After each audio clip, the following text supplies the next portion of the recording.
പരിശുദ്ധ പരമാദിവ്യകാരുണ്യത്തിന് ദിവ്യകാരുണ്യമായി എഴുന്നള്ളിയിരിക്കുന്ന ഈശോനാഥ, ഞങ്ങളങ്ങേ ആരാധിക്കുന്നു, സ്തുതിക്കുന്നു, മഹത്വപ്പെടുത്തുന്നു.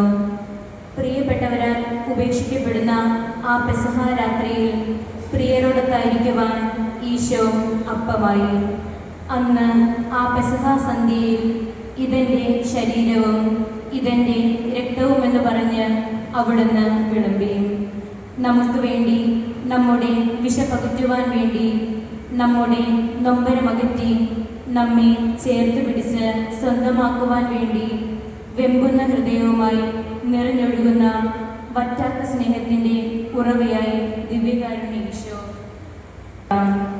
ക്ഷമയുടെ വലിയ പാഠം പഠിപ്പിച്ച ദിവ്യനാഥൻ, ജീവന തുല്യം സ്നേഹിച്ച് സഹോദരനെ പോലെ കരുതിയിട്ടും വെറും 30 വെള്ളി നാണയങ്ങൾക്ക് തന്നെ ഒറ്റിക്കൊടുത്ത യൂദാസിനോട്, സൂര്യൻ ഇരുണ്ട് വെളുക്കും മുമ്പേ 3 തവണ തള്ളിപ്പറഞ്ഞ ഉറ്റ മിത്രത്തോട്, നീതിമാനായിരുന്നിട്ടും അന്യായമായി വിധിച്ച പീലാത്തോസിനോട്, ഫരിസേയരോട്, ജനപ്രമാണികളോട്, തന്നെ മർദ്ദിച്ചവരോട്, അധിക്ഷേപിച്ചവരോട്, മുൾമുടി ചാർത്തിയവരോട്, ഒടുവിൽ വസ്ത്രം പോലും പങ്കിട്ടെടുത്ത് കുരിശിൽ തറച്ചവരോട് ക്ഷമിക്കുവാനും അനുഗ്രഹിക്കുവാനും മാത്രമേ അവിടത്തേക്ക് അറിയാമായിരുന്നുള്ളൂ.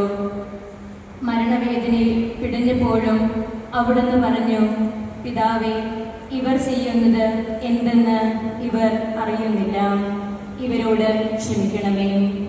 പ്രിയരെ, ഇതാ തിരുവോസ്തി മുഴുവൻ ക്ഷമയാണ്, കാരുണ്യമാണ്. നമ്മുടെ ജീവിതത്തിൽ വന്നുപോയിട്ടുള്ള കുറ്റങ്ങളെയും കുറവുകളെയും ഈ നിമിഷം അവിടുത്തെ സന്നിധിയിലേക്ക് നമുക്ക് സമർപ്പിക്കാം. ദൈവമേ, അറിഞ്ഞും അറിയാതെയും ഞങ്ങൾ ചെയ്തു പോയ എല്ലാ പാപങ്ങളും